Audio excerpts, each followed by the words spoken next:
Դուք չեք պատկերացնի սպահին Ադրբեջանում ինչ արշավ է Ռամիզի դեմ։ Ճիշտ է, ինքը կներեք արդյոք տականք է եւ սա պատասխան եմ, ասորտե մեր հայերի նկատմամբ շատ պատմակեղծարարություն է անում, իրենց գիտությունների ակադեմիայում էս մարդը շատ հայտնի անց, այդ ադրբեջանական պատմակեղծարարության հիմքում է ինքը լավ մարդ չի մեր հայերի նկատմամբ եւ ընդհանրապես, որովհետեւ լավ մարդը չի կարող ստախոս լինել, սա մեկ, բայց երբ որ ես նայում եմ այսօր Ադրբեջանում այն ոչի հոդվածներ են դույս են ծայվում, առաջ չափազանցնելու, ինչպես 1936-37 թվականներին ԽՍՀՄ-ում, երբ որ Ստալինի հերթական ֆավորիտին,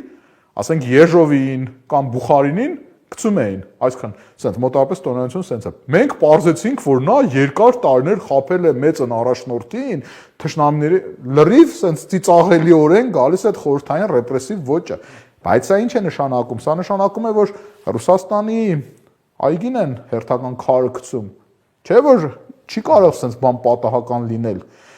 Ենթադրում եմ, որ ռուս-ադրբեջանական հարաբերությունները ամեն դեպքում չեն լավորեր ապրում, գուցե այն սրվածությունը չունեն, բայց